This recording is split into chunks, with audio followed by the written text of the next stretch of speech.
to even report. But in it are statements that King gave to police and where he admitted to having sexual contact with one of those teens from Hillside. But today in court, he pleaded not guilty to all of the allegations. He's held positions in schools, camps, literally his entire adult life. According to court paperwork, 29-year-old Matthew King not only has worked at Hillside, but over the years he's worked at Railport Junction Camp in Webster, Camp Canadennis in Pennsylvania, Camp Pontiac in Copac, New York, and was even a substitute teacher for School 41 in the city of Rochester.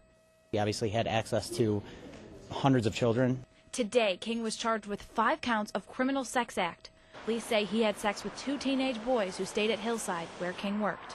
Contact was exclusively gotten and started because of his job, and I think that's the aggravating circumstance here, is that he was only in contact with these kids because they were at the Hillside Center. King was also charged with 2 counts of endangering the welfare of a child. He was charged for other inappropriate conduct that he had that was not sexual in nature, but included providing alcohol, cigarettes, showing of pornography. In written statements King gave to police, he admits to having sexual contact with one of the teens, but says the teen pursued him.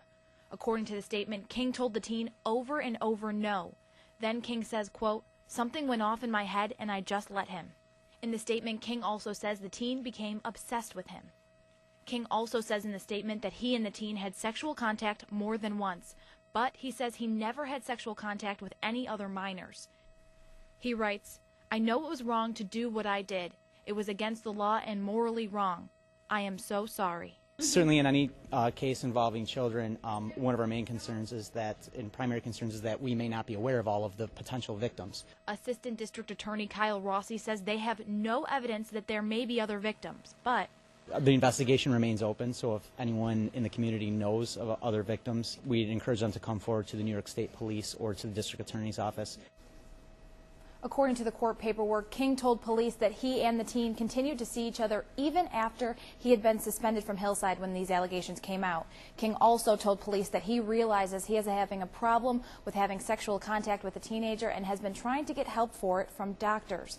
Did reach out to the Hillside family of agencies today. They released a statement saying that they're very concerned by these allegations, that they would never tolerate behavior that compromises the safety, security, and well-being of the children and youth in their care.